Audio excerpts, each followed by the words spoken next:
Hello everyone. Well,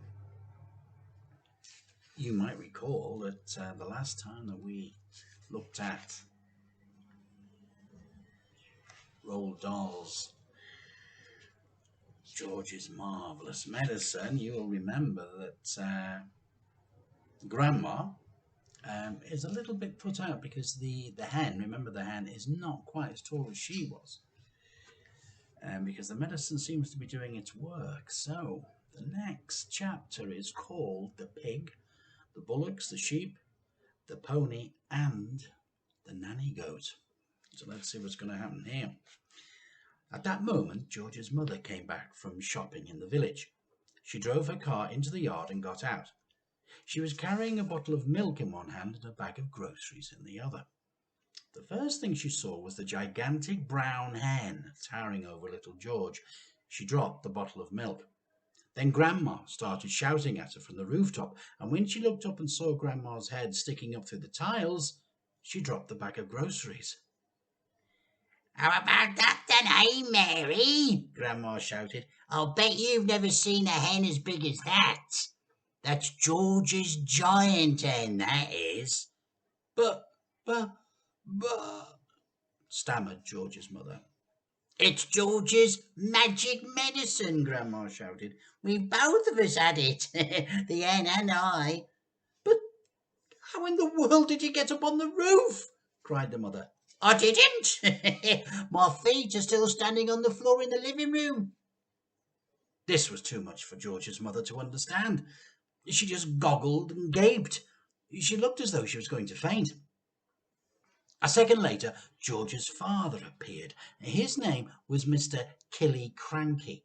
Mr. Cranky was a small man with bandy legs and a huge head. He was a kind father to George, but he was not an easy person to live with because even the smallest things got him all worked up and excited. The hen, standing in the yard, was certainly not a small thing, and when Mr. Cranky saw it, he started jumping up as though he was burning his feet on the ground. "Great heavens!" he cried, waving his arms. "What's this? What's happened? Where did it come from? It's a giant hen. Who did it?" "I did," George said. "Look at me!" Grandma shouted from the rooftop. "Never mind about the hen. What about me?" Mr. Cranky looked up and saw Grandma. "Shut up, Grandma," he said. It didn't seem to surprise him that the old girl was sticking up through the roof.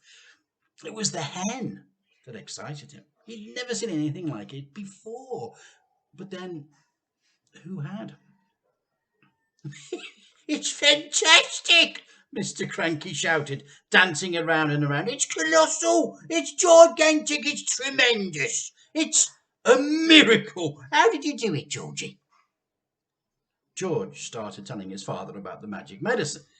While he was doing this, the big brown hen sat down in the middle of the yard and went clock, clock, clock, clock, clock, clock. Everyone started looking at it. When it stood up again, there was a brown egg lying there. The egg was the size of a football.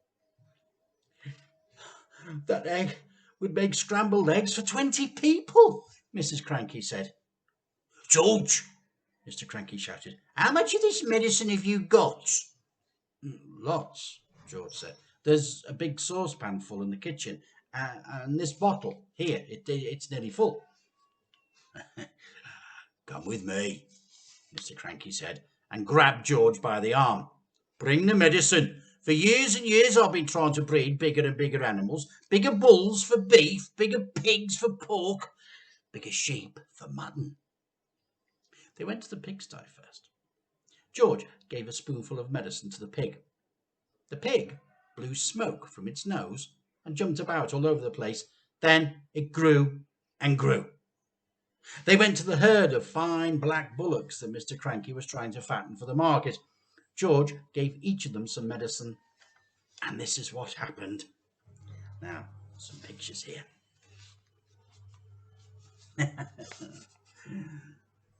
Look at that.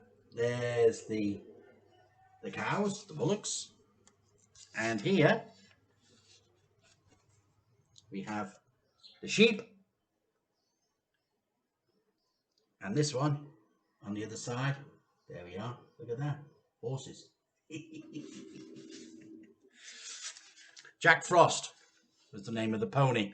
And finally, just for fun, George gave some to Alma, the nanny goat. Now just watch this. There she is, getting the medicine. And then, look at the size of her. Eh? There's George. And this is the goat. Amazing.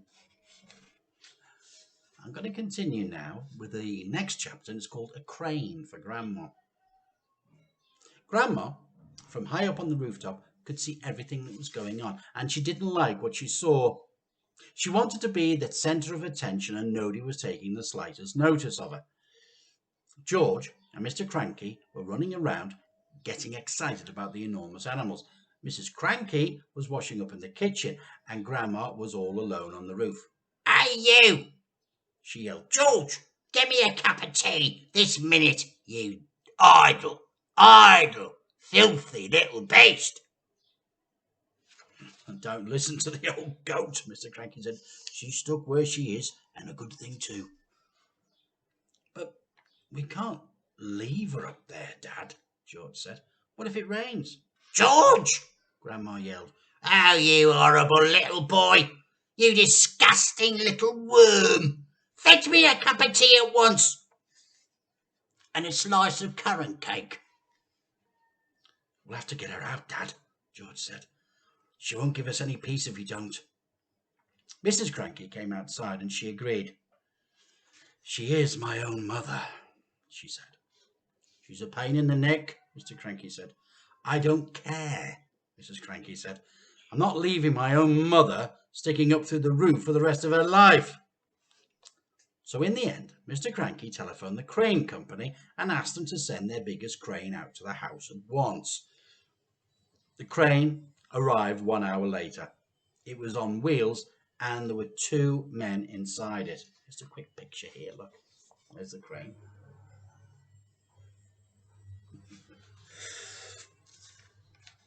The crane men climbed up on the roof and put ropes under Grandma's arms. Then she was lifted right up through the roof.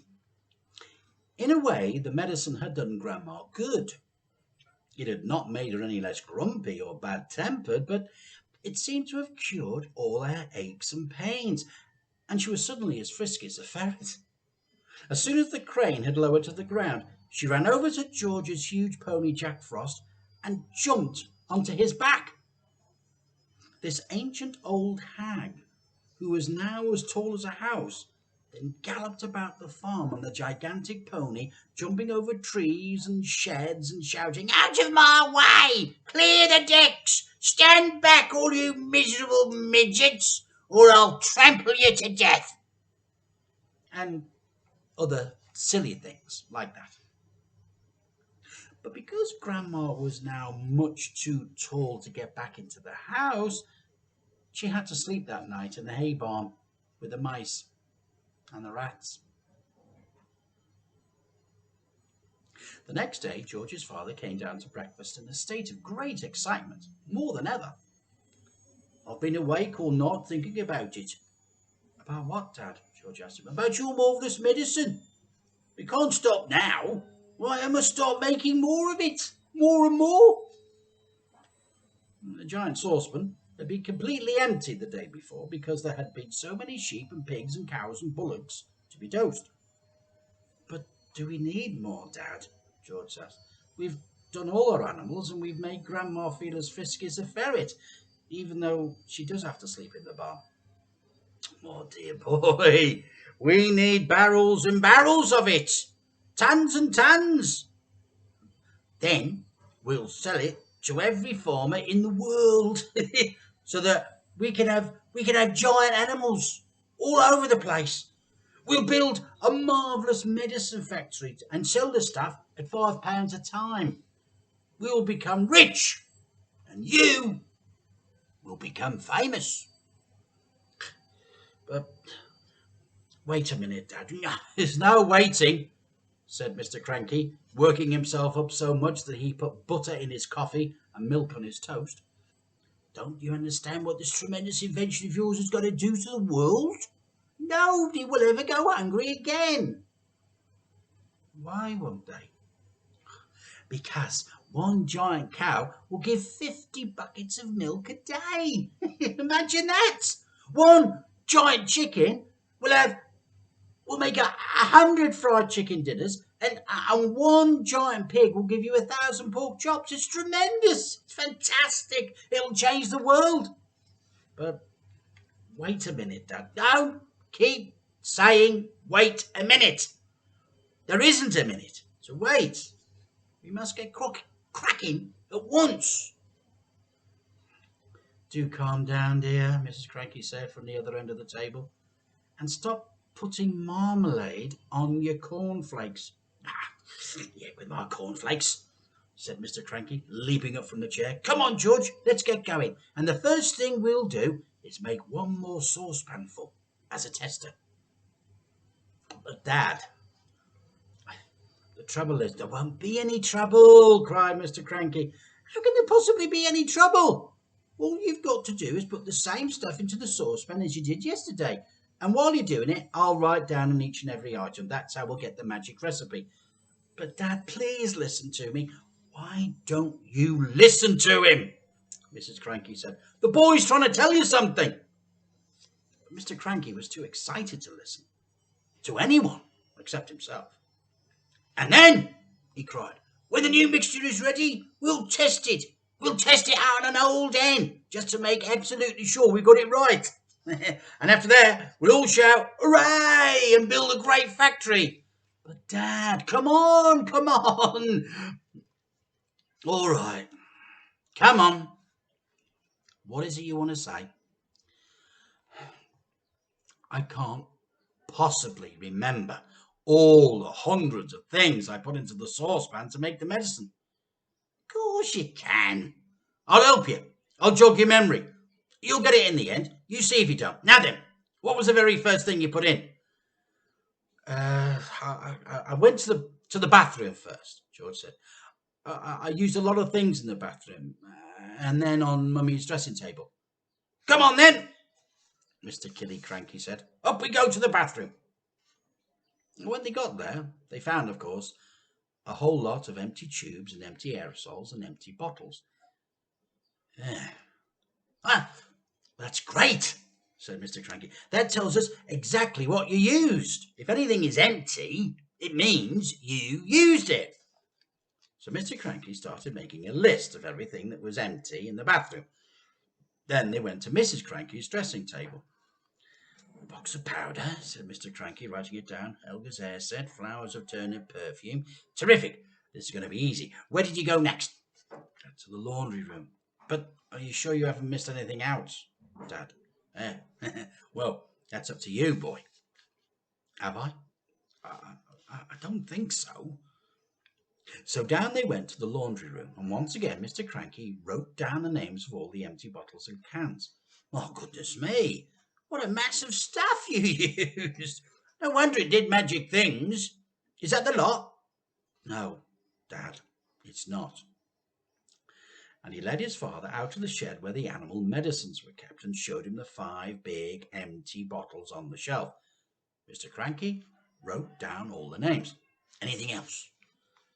Little George scratched his head, thought and thought, but he couldn't remember having put anything else in. Mr. Killy Cranky leapt into his car and drove down to the village and bought new bottles and tubes and cans of everything on the list. He then went to the vet and got a fresh supply of all the animal medicines. Now, show me how you did it, George, he said. Come along. Show me exactly how you mixed it all together. Well, we'll end it there because, of course, next time we'll be talking about George's Marvellous Medicine number 2.